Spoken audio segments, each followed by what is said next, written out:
우리가 알고 있듯이 예수님의 공생의 사역, 곧 공적 사역은 세례 요한을 찾아가는 것으로부터 시작됩니다. 마가복음 1장 9절 말씀은 다음과 같이 증언해주고 있습니다. 그때에 예수께서 갈릴리 나사렛으로부터 와서 요단강에서 요한에게 세례를 받으시고. 아멘. 예수님은 세례 요한에게 요단강에서 세례를 받으심으로 말미암아 공적 사역, 공생의 사역에 뛰어드십니다. 세례를 받으심이 공적 사역의 신호탄이 되었다는 점에서 예수님께서 세례 요한에게 세례를 받으셨다는 사건은 중요한 사건임에 틀림없습니다. 여러분, 당시 요한이 베풀었던, 요단강에서 베풀었던 세례는 어떤 세례였을까요? 도대체 어떤 세례였길래 예수님께서는 세례 요한에게 세례를 받으시고 공적 사역을 시작하신 것일까요?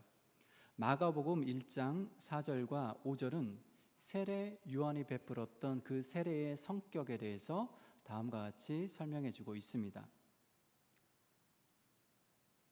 세례 요한이 광야에 이르러 죄사함을 받게 하는 회개의 세례를 전파하니 온 유대 지방과 예루살렘 사람이 다 나아가 자기 죄를 자복하고 요단강에서 그에게 세례를 받더라. 아멘. 세례 요한이 베푼 세례는 어떤 세례였습니까? 회개의 세례를 베풀었습니다. 정확하게 말하자면 죄 사함을 받게 하는 회개의 세례를 베풀었습니다. 그러니까 세례 요한은 세례를 통해 죄 사함을 얻는 새로운 길을 제시한 것입니다. 그런데 당시 유대교는 오직 성전에서 드리는 성전 제사를 통해서만 죄 사함을 받을 수 있다라고 그렇게 가르쳤습니다. 유대인들은 성전 제사를 통해서만 죄 사함의 은총, 죄 용서함의 은총을 누릴 수 있던 것이지요. 이는 제사 제도가 확립된 모세 시대로부터 시작해서 대략 1500여 년 동안 지켜져 온 유대교의 룰이었습니다. 제도였습니다. 규범이었습니다. 그런데 성전과 성전 제사가 여전히 확고하게 서 있는 그때에 세례 요한이 감히 요단강에서 죄 사함을 받게 하는 회개의 세례를 베풀었다라는 것이죠. 이것이 여러분 의미하는 바가 무엇일까요? 죄 사함을 받기 위해 예루살렘 성전이 아니라 요단강으로 나아오라는 세례 요한의 회개의 세례 운동이 당시 던져주었던 굵직한 메시지가 무엇이었을까요? 죄 사함을 받기 위해 제사가 아니라 세례라는 새로운 대안을 제시했다는 그것은 당시에 어떤 의미를 지녔던 것일까요? 곰곰이 생각해 보면 여러분, 세례 요한이 요단강에서 베풀었던 회개 세례 운동과 거기에서 선포했던 메시지는 예루살렘 성전 체제에 대한 도발이요 도전이었습니다. 요한이 주도한 회개 세례 운동은 성전 체제가 죄 사함의 은총을 누릴 수 있는 유일한 방법이 아님을 선언한 것입니다. 다른 길도 있다라는 거죠. 다른 방법도 있다라는 거죠.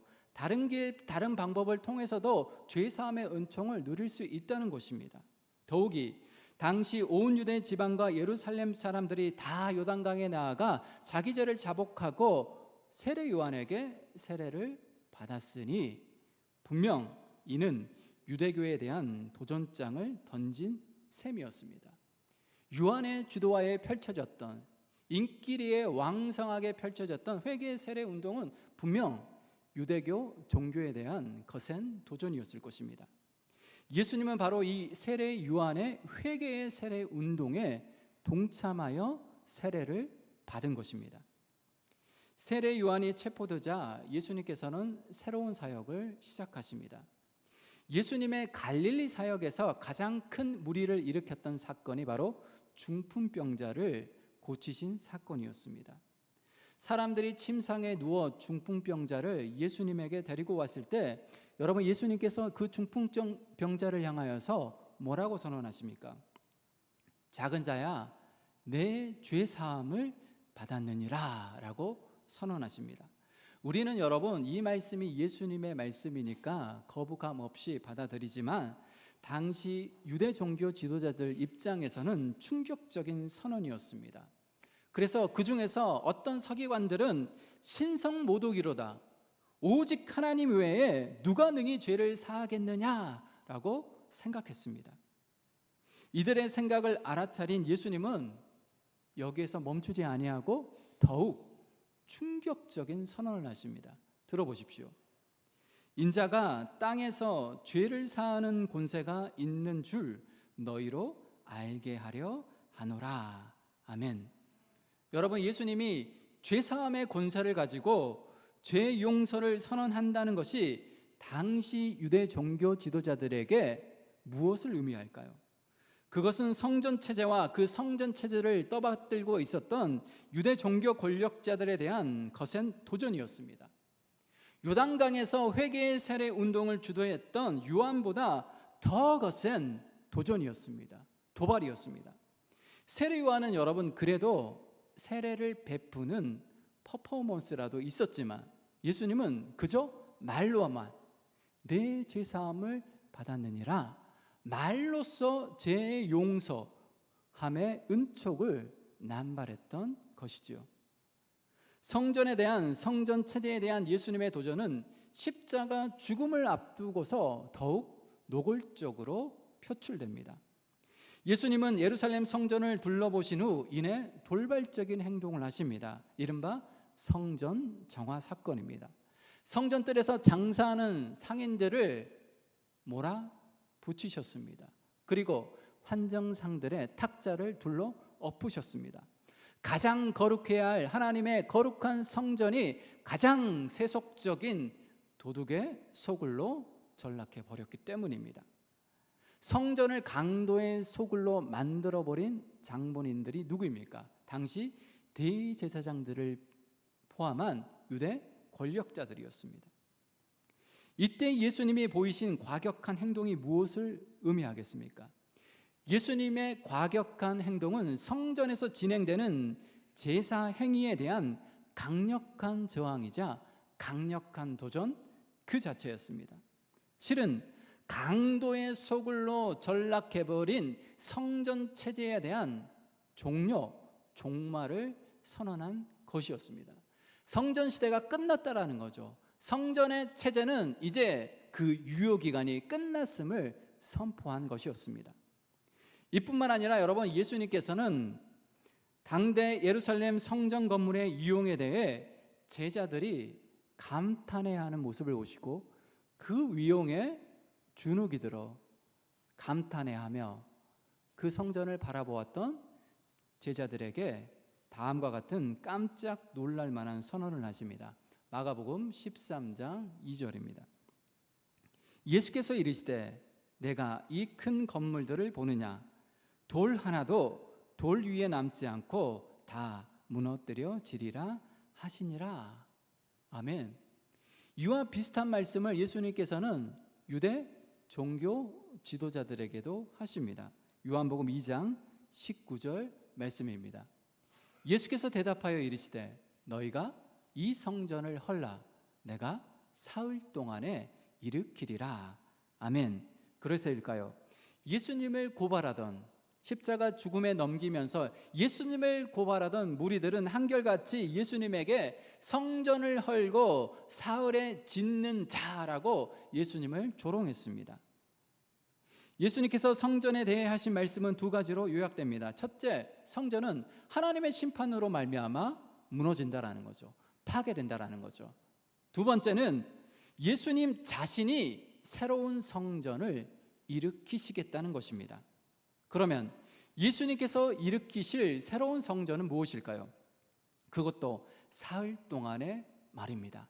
당대 여러분, 헤롯 성전이 46년 동안 지어지고 있었는데 성전을 무너뜨리고 이 성전을, 새로운 성전을 사흘 동안에 내가 일으켜 세우겠다, 예수님께서 호언장담하지 않았습니까? 예수님께서 일으키실, 사흘 동안에 일으키실 새로운 성전은 무엇일까요? 요한복음 2장 21절은 사흘 동안에 일으키실 새로운 성전이 무엇인지 다음과 같은 설명을 우리에게 덧붙여주고 있습니다. 그러나 예수는 성전된 자기 육체를 가리켜 말씀하신 것이라. 아멘. 예수님께서 사흘 동안에 일으키실 성전은 건물 성전이 아닙니다. 이런 건물 성전이 아니라 바로 예수님 자신의 육체였습니다. 즉 십자가에서 죽으시고 사흘 만에 부활할 자신의 몸을 가리켜 한 말씀이었습니다. 무슨 말입니까? 예수님이 성전이라는 거죠. 이제 건물 성전의 시대는 끝났고 예수님 자신이 성전임을 선언하신 것입니다. 그래서 성전이신 예수님은 중풍병자를 향해 내 죄사함을 받았느니라 라고 선언할 수 있었던 것이죠. 왜요? 예수님이 성전이니까. 성전의 주요한 기능이 무엇입니까? 죄사함의 기능이지 않습니까? 그래서 예수님은 중풍병자를 향하여서, 그리고 죄 많은 여인을 향하여서도 내 죄사함을 받았느니라 선언했던 것이죠. 이런 맥락 속에서 예수님은 다음과 같이 말씀하기도 했습니다. 요한복음 16장 6절 말씀인데요, 제가 읽어드리겠습니다. 여러분들이 잘 아는 말씀입니다. 예수께서 이르시되 내가 곧 길이요 진리요 생명이니 나로 말미암지 않고는 아버지께로 올 자가 없느니라. 아멘. 이제 성전이나 성전 제사를 통해서 하나님께 나아간다라는 것이 아니라는 거죠. 이제 오직 예수님을 통해서만 아버지께로, 하나님께로 나아갈 수 있다는 것입니다. 왜 그렇습니까? 예수님이 성전 건물을 대체하고 있기 때문입니다. 사마리아 여인과의 대화 속에서도 우리는 성전 시대가 끝났음을, 성전 체제가 종료되었음을 확인할 수 있습니다. 하나님을 예배하기 위해서 예루살렘으로 가야 하는지 그리심산으로 가야 하는지 사마리아 여인이 물었을 때 여러분 예수님이 뭐라고 대답하십니까? 요한복음 4장 21절, 23절, 24절 말씀입니다. 예수께서 이르시되 여자여 내 말을 믿으라. 이 산에서도 말고, 그리심산이죠, 이 산에서도 말고 예루살렘에서도 말고 너희가 아버지께 예배할 때가 이르리라. 아버지께 참되게 예배하는 자들은 영과 진리로 예배할 때가 오나니 곧 이때라. 아버지께서는 자기에게 이렇게 예배하는 자들을 찾으시느니라. 하나님은 영이시니 예배하는 자가 영과 진리로 예배할지니라. 하나님은 영이시니 무슨 말입니까? 하나님은 어떤 장소나 공간에 매이는 분이 아니라는 것이죠. 이 산에서도 말고 예루살렘에서도 말고 장소가 중요한 것이 아니라는 것입니다. 하나님은 성전 건물 아래만 머무시는 분이 아니라는 것이죠. 성전 시대는 끝났다라는 겁니다. 건물 시대는 끝났다라는 것이죠. 그러니 어느 곳에 거하든 온 우주 만물에 충만하신 하나님을 참되게 예배하라는 거죠. 영과 진리로 예배하는 것, 참되게 예배하는 것이 중요한 것이지, 그리심산에서 예배하든 예루살렘 성전에서 예배하든 일상의 삶의 공간에서 예배하든 그건 그리 중요한 문제가 아니라는 것입니다. 이것이 바로 스데반이 성전 그 자체를 하나님처럼 떠받들고 있었던 유대인들에게 가한 일침의 핵심이었습니다. 오늘 본문 말씀 보십시오. 사도행전 7장 48절로 50절 말씀 같이 한번 찾아서 읽겠습니다. 사도행전 7장 48절 50절입니다. 그러나 지극히 높으신 이는 손으로 지은 곳에 계시지 아니하시나니 선지자가 말한 바 주께서 이르시되 하늘은 나의 보좌요 땅은 나의 발등상이니 너희가 나를 위하여 무슨 집을 짓겠으며 나의 안식할 초소가 어디냐? 이 모든 것이 다 내 손으로 지은 것이 아니냐 함과 같으니라. 아멘. 시간과 공간을 초월하신 하나님께서 어찌 시간과 공간 속에 매여 있는 인간의 손으로 지은 건물 속에 거할 수 있겠느냐는 것이지요. 더욱 당시 성전은 강도의 소굴로 전락해 버렸고 또 하나의 우상으로 전락해 버렸기에 또 하나의 우상이 되어버린 그 성전이 어떻게 거룩하신 하나님을 모셔 드릴 수 있겠느냐는 것입니다. 세례 요한으로부터 시작된 성전 체제에 대한 도전은 예수님의 충격적인 선언에 이어졌고, 그리고 사도 바울에까지 연결됩니다. 사도 바울은 한때 손으로 지은 성전 체제를 위해서 온 힘과 온 열정을 쏟았던 사람 중에 대표적인 사람이었던 거죠.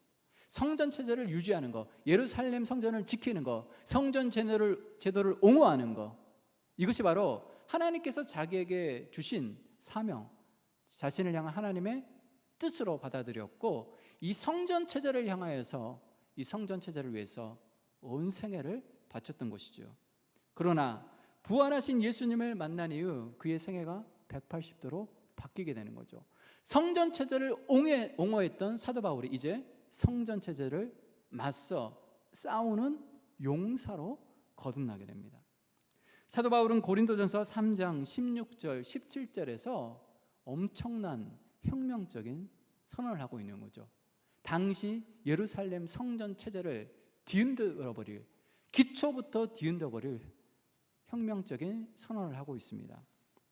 같이 한번 읽어보도록 하겠습니다. 고린도전서 3장 16절 17절입니다. 너희는 너희가 하나님의 성전인 것과 하나님의 성령이 너희 안에 계시는 것을 알지 못하느냐? 누구든지 하나님의 성전을 더럽히면 하나님이 그 사람을 멸하시리라. 하나님의 성전은 거룩하니 너희도 그러하니라. 아멘. 여러분, 무엇이 성전입니까? 무엇이 성전입니까? 건물이 성전이 아니라 너희가 성전이라는 거죠. 우리 자신이 성전이라는 것입니다. 여기서 너희는 각각 성도 개개인을 가리키기도 하지만 성도들이 모임, 공동체를 뜻하기도 합니다. 저와 여러분이 하나님이 거하시는 성전이라는 것입니다. 지난주에 우리는 성막과 성전의 핵심 개념을 다루었습니다. 하나님께서 모세를 통하여서 성막을 짓게 하셨고, 하나님께서 솔로몬을 통하여서 성전을 완공하게 하신 근본적인 목적과 이유가 무엇이었습니까, 여러분?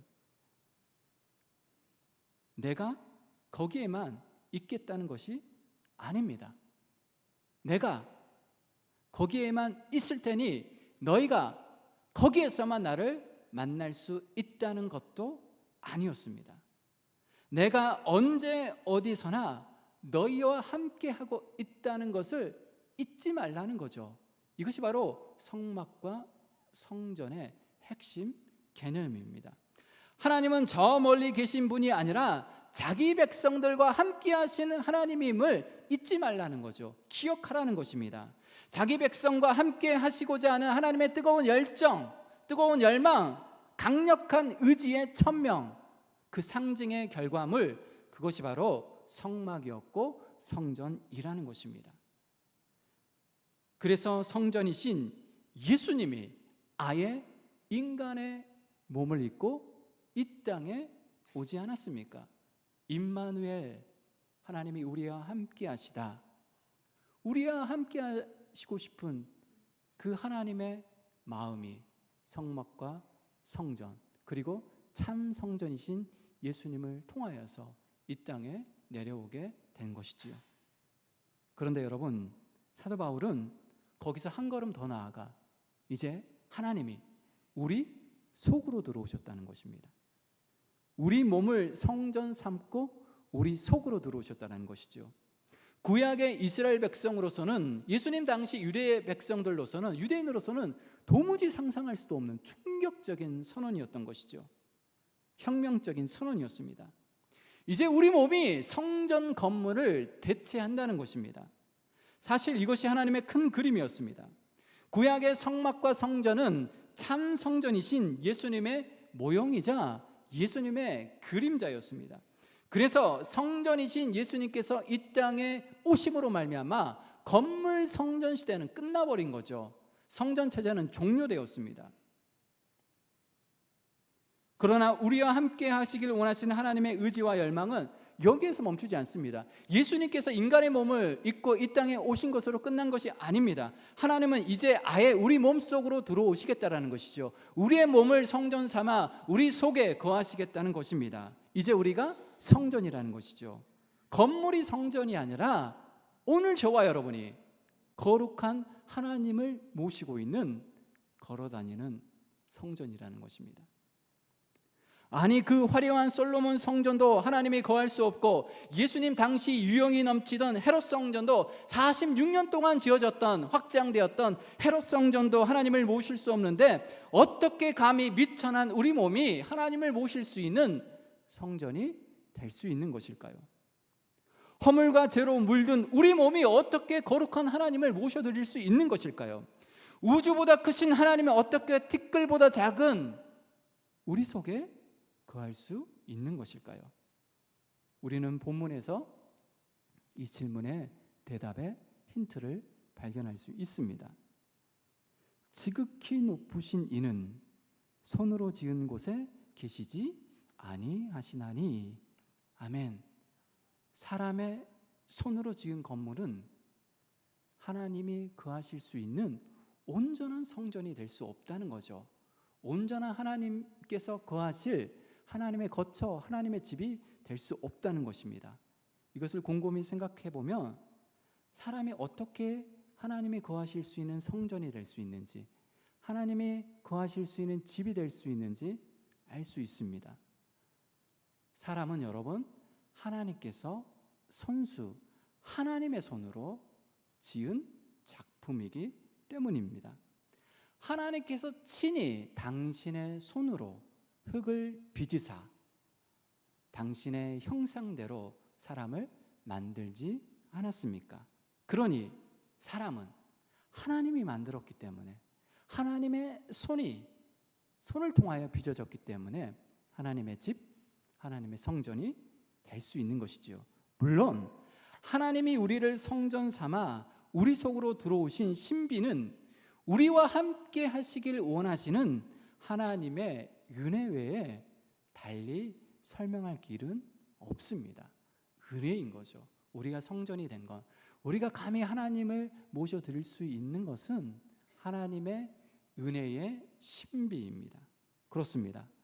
우리 몸이 여러분 거룩한 하나님이 거하시는 성전입니다. 건물이 성전이 아니라, 이곳이 성전이 아니라 우리 자신이 성전이라는 것이죠. 예배당이 성전이 아니라 우리 자신이 성전이라는 것입니다. 그런데 자꾸 우리는 우리 자신이 성전이라는 사실을 망각해버립니다. 이곳이 성전으로 생각해버리고 정작 우리 자신이 성전이라는 사실을 놓쳐버립니다. 내가 성전이고 나를 성전으로 가꾸어야 한다는 사실을 잊어버립니다. 내가 하나님을 모시고 살아가는 존재임을 망각해버립니다. 날마다 나 자신이 성전으로 세워지고 있는지를 점검해야 함을 망각해버린다는 거죠. 그래서 이곳에서는 하나님의 눈치를 보지만 예배당 문을 박차고 나가는 순간 하나님을 잊어버립니다. 내가 성전이라는 사실도 잊어버립니다. 그래서 세상에서는 내 마음대로, 내 뜻대로, 내 주장대로, 내 고집대로 살아가는 것이죠. 거룩한 하나님을 모시고 살아가는, 걸어다니는 성전이라는 사실을 망각해버린다는 거죠. 그래서 이제 사도 바울은 고린도전서 3장 16절을 통하여서 지금 저와 여러분에게 묻습니다. 너희는 너희가 하나님의 성전인 것과 하나님의 성령이 너희 안에 계시는 것을 알지 못하느냐? 거룩한 하나님의 영이 너희 안에 있다는 사실을 왜 알지 못하느냐? 왜 기억하지 못하느냐? 왜 망각하느냐? 우리에게 묻고 있습니다. 그리고 이어서 우리에게 따끔한 일침을 가합니다. 누구든지 하나님의 성전을 더럽히면 하나님이 그 사람을 멸하시리라. 하나님의 성전은 거룩하니 너희도 그러하니라. 아멘. 정말 놀라운 선언이 아닐 수 없습니다. 물론 우리 자신을 들여다보면 우리가 감히 어떻게 거룩한 하나님을 모실 수 있는 거룩한 성전이 될 수 있을까? 내가 어떻게 거룩한 존재가 될 수 있을까? 라고 우리 스스로 자문할 수 있겠지만, 그러나 사도 바울은 고린도전서를 통하여서 분명히 우리 자신이 거룩한 성전임을 선언하고 있습니다. 여러분, 이 시간 한번 상상해 보시기 바랍니다. 교회 안에서 누군가 담배를 피운다면 여러분 어떻게 반응하시겠습니까? 지금 이곳 본당에서 누군가 담배를 피우고 있다라면, 버젓이 특별히 강대상 의자에 앉아서 여러분 담배를 피우고 있다고 하면 상상해 보십시오. 여러분 그 행동을 용납하시겠습니까? 당장? 네, 쫓으시겠죠. 본당에서 누군가 술을 마시고 추태를 부리고 있다면 역시 내쫓을 것입니다. 교회 안에서 어떻게 죄와 더러움을 용납할 수 있겠습니까? 이곳이 교회이니까. 우리는 늘 그 사실을 인지하고 있잖아요. 이곳은 교회이니까 그런 행동을 하면 안 돼. 그런데 정작 성전인 우리 자신은 너무나 쉽게 죄와 더러움을 허용합니다. 내가 성전인데 내 안에 더러움과 내 안에 온갖 죄의 오물들이 들어오는 것에 대해서는 무감각합니다. 너무 쉽게 허용해 버린다는 거죠. 그렇게 보면 우리가 우리 몸을 가지고 온갖 죄를 짓는 이유가 자명해집니다. 우리가 온갖 더러움을 허용하는 이유, 우리 내면으로 들어오는데도 그걸 방치하는 이유는 자명해집니다. 내가 성전이라는 것을 내 몸이 거룩한 성전이라는 것을 망각한 채 살고 있기 때문입니다. 그러니까 머리로는 그래 내가 성전이야, 내 안에 주님이 계셔, 내가 거룩한 하나님을 모시고 살아가는 사람이야, 머리로는 아는데 실제 생활에서는, 우리의 구체적인 삶의 현장에서는 망각해버린다는 거죠. 하나님은 친히 손수 우리 몸을 거룩한 성전으로 지으셨습니다. 여러분, 우리 몸이 성전입니다. 이 건물도 우리가 사랑하고 아끼고 잘 가꾸어야 하지만 우리 몸이 성전이기 때문에 우리 몸을 잘 가꾸고 우리 몸이 늘 하나님, 거룩한 하나님을 모셔드리기에 부족함이 없도록 그 거룩함을 유지해야 합니다. 거룩한 하나님이 지금 우리 안에 계십니다. 우리가 성전으로 세워야 하는 것은 건물이 아니라 정작 우리 자신입니다. 물론 저는 개인적으로 새소망교회 예배당도 이 건물도 아름답게 꾸미고 싶습니다. 리모델링도 좀 하고 싶어요. 손댈 곳이 너무 많은 거죠.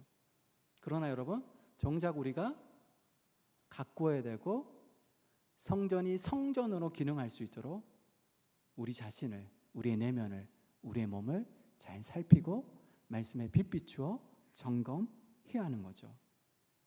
나 자신을 날마다 성전으로 가꾸어 가야 하고 성전으로 세워야 합니다. 그렇게 할 때 우리는 세상의 소금으로, 세상의 빛으로, 세상의 소망으로 그 역할과 사명을 감당할 수 있게 되는 거죠. 날마다 하나님을 모시는 거룩한 성전으로 저와 여러분이 세워주시기를, 그래서 이 시대의 소금과 빛과 세상의 소망이 되는 저와 여러분이 되시기를 축원합니다. 기도하겠습니다. 주님 감사합니다. 내가 성전입니다. 건물이 성전이 아니라 나 자신이 성전입니다. 우리 안에 죄악의 오물들을 더 이상 허용하지 않기 원합니다. 우리의 내면을 말씀에 빛 비추어 늘 점검하게 도와주시고 거룩한 하나님을 모시기에 부족함 없는 공간으로 우리의 몸이 다듬어질 수 있도록 주여 은혜 베풀어 주옵소서. 거룩하신 예수님의 이름으로 기도드리옵나이다. 아멘.